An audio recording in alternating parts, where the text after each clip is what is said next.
19 তারিখ থেকে আমার মেয়েকে 6 দিন দেখি না। তো হঠাৎ করে মেয়েকে না জানিয়ে 25 তারিখ 25/7 আর কি 2024-এ আমরা বাসা থেকে বের হয়ে যাই 12:30টার দিকে। তো কারফিউ চলতেছে সকাল 9টা থেকে 5টা পর্যন্ত আর কি শিথিল আছে। এইটুক টাইমের ভিতরে আমার যেতে হবে।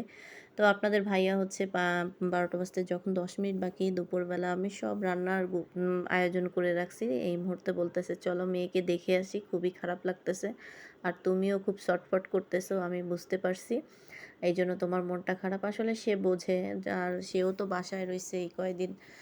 তারপরে কি করলাম, আমি আর আপনাদের ভাইয়া আর কি আধা ঘন্টার মতো রেডি হয়ে মেয়ের কাছে চলে আসলাম। আর ওদের বাড়ির কিন্তু কাউকেই বলিনি যে আমরা আসতেছি।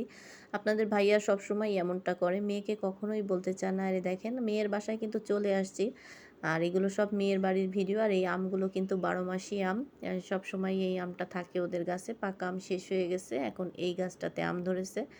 তো আপনাদের ভাইয়া না বলেই সবসময় আসে, কারণ সে চায় না যে আমরা আসার কারণে আমার বেয়ান বা আমার মেয়ে মানে রান্নাবান্না করুক বা নিজেরা ব্যস্ত হয়ে পড়ুক। কারণ আমরা তো একদমই বাসা থেকে বের হয়েছি 12:30 বাজে, গাড়িতে উঠছিলাম 1টা বাজে।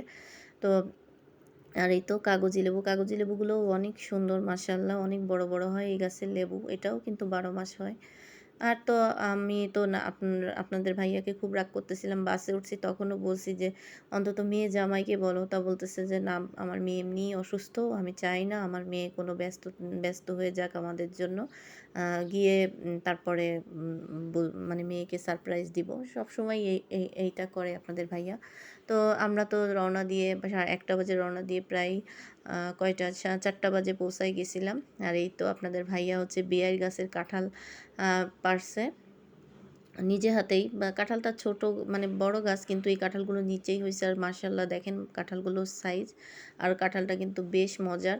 তো আপনাদের ভাইয়া শখ করে নিজে হাতে কাঁঠাল পেড়ে তারপরে খাচ্ছে। এটা হচ্ছে যেদিন গিয়েছিলাম তার পরের দিন সন্ধ্যার সময়।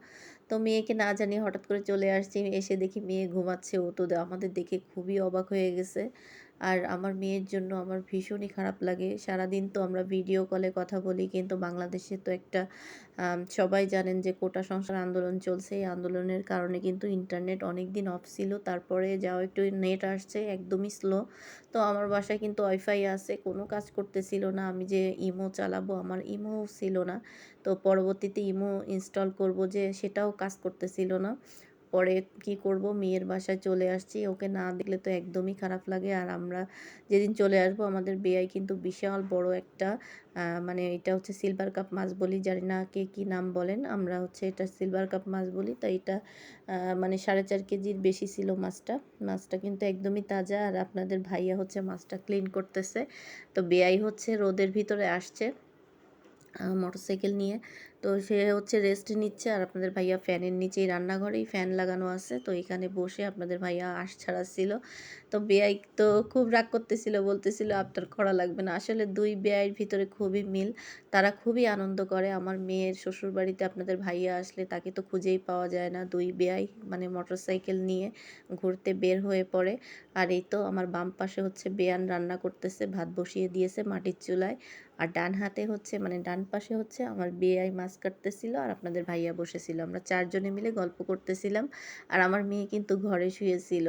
তো আমার মেয়ে কিন্তু এমনি একটু অসুস্থ। সবাই আমার মেয়েটার জন্য দোয়া করবেন। আর এই তো আমার বেয়াই সাহেব মাছ কাটতেছে। আপনাদের ভাইয়া হচ্ছে আঁশ ছাড়িয়ে দিয়েছিল। আর বেয়াই হচ্ছে একটু জিরিয়ে নিয়ে তারপরে এসে মাছ কাটতেছিল। তো বেয়াই কিন্তু মাশাআল্লাহ ভালোই মাছ কাটতে পারে। এটা কিন্তু অনেক বড় একটা বটি, জানি না ভিডিওতে বোঝা যাচ্ছে কিনা। তো আমরা আজকে দুপুরে চলে যাব, সকালেই চলে যেতে চেয়েছিলাম। মেয়ে জামাই বেয়াই বেয়ান সবাই নিষেধ করতেছিল, বলতেছিল দুপুরে খাওয়া দাওয়া করে তারপরে যেতে।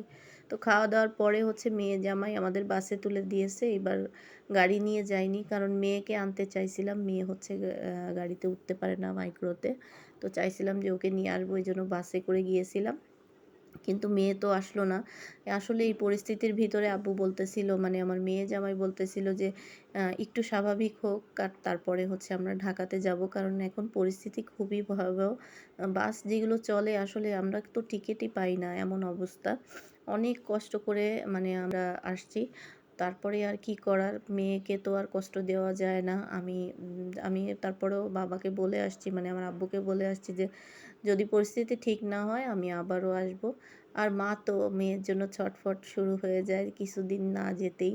তো আমি কিন্তু প্রতি মাসে একবার করে আমার মেয়েকে দেখে আসি। আমার মেয়ে বেশ কয়েক মাস আসতে পারতেছে না অসুস্থতার কারণে। আমি গিয়ে গিয়ে তাকে দেখে আসি। আর এই তো ঢাকাতে চলে আসছি। আর আমরা ৫টার পরে আর কি ঢাকার ভিতরে ঢুকছিলাম। আমি তো খুবই ভয় পেয়ে গিয়েছিলাম, কারণ ৫টার পরে কারফিউ শুরু হবে। কারফিউর পরে তো রাস্তায় বের হওয়া যাবে না। কিন্তু দেখতেছিলাম রাস্তার অবস্থা স্বাভাবিক আছে। তো আপনারা সবাই কিন্তু আইন কানুন মেনে চলবেন, খুব সাবধানে থাকবেন। আল্লাহ পাক সবাইকে হেফাজতে রাখুক।